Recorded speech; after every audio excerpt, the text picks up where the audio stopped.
એક ભાઈ દર્દીને આ સીવડાવવા ગયો. દર્દી ભાઈ પેન્ટની સિલાઈ કેટલી? 50 રૂપિયા. પાયજામાની 20 રૂપિયા. ચડ્ડી 5 રૂપિયા. ચડ્ડી સીવું. પછી કે માપ કેવું રાખું તો નીચે ઉડી જવા દે.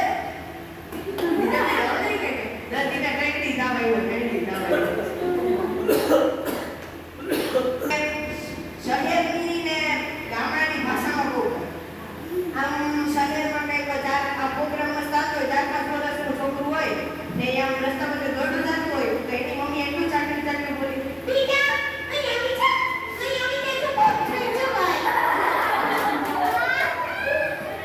પછી કઈ મોટું થયું એમ ધીમું આવ્યું પછી આવો તો કેવું કર કાઢી આવવાનું ગામમાં પણ આગળ બાપનો તો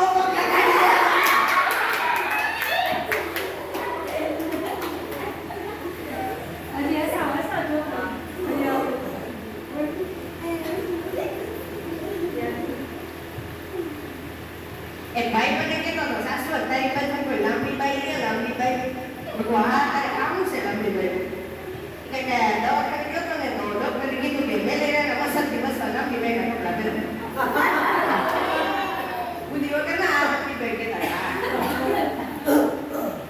એક જણો ભગવાનને મોબાઈલ કરતો ભગવાન નરસિંહ મહેતાના બાબત કામ કર્યા કુંવરબાઈનું મામેરું પૂર્યું દ્રૌપદીના 999 ચીર પૂર્યા મારા મોબાઈલમાં 500નું બેલેન્સ નહીં પૂર્યું. એક જણાના ફોનમાંથી ધોવાણા નીકળ્યું ઓય તારા ફોનમાંથી ધોવાણા નીકળ્યું મને કે વડા ફોન છે વડા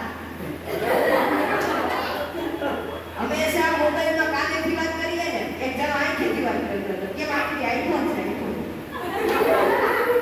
બુદ્ધિ વગર ના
પછી પાપા અને કટોમીના મને કે દીકરા ચાલે બહુ મજા કરે જો કે આમ મેં કીધું, બાપા મારું ગામ અમરેલીમાં ધારી બાજુ કોઠાવાળું પીપળિયા. મને કે ધારી તાલુકો છે? મેં કીધું, હા. મને કે ધારી ડૂબું ને કોઠાવાળું પીપળિયા લોંગુજી. હવે એનો ક્યાં તોડ કાઢવા જાવું? જેને તમારી અણી જ કાઢવી હોય તો તોડ કરી કાઢવા જાવું. એ કે ધારી ડૂબું કોઠાવાળું પીપળિયા લોંગું તો પડતું હશે જ લખવામાં. મેં કીધું કાંઈ અમારા પૂર્વજો કાંઈ નતા ગયા કે કોઠાવાળું પીપળિયા લાંબુ પડે તો કોઠાવાળું કાઢી પીપળિયા લખજો. મેં કે નહીં તો લોંગું જ પડતું હશે ને. મેં કીધું, વાહ ભાણાની કાઢે. મેં કીધું કઈ આજકાલનું નથી 6000 વર્ષ જૂનું છે. મને કે રહેવા દે ને બેટા 10 વાગ્યાના સ્ટેજ ઉપર મેં બોલાવતા પહેલા હેઠે ઉઠીને રહેવા દે. મેં કીધું ના તમે શું બતાવું? કે સોરી છે.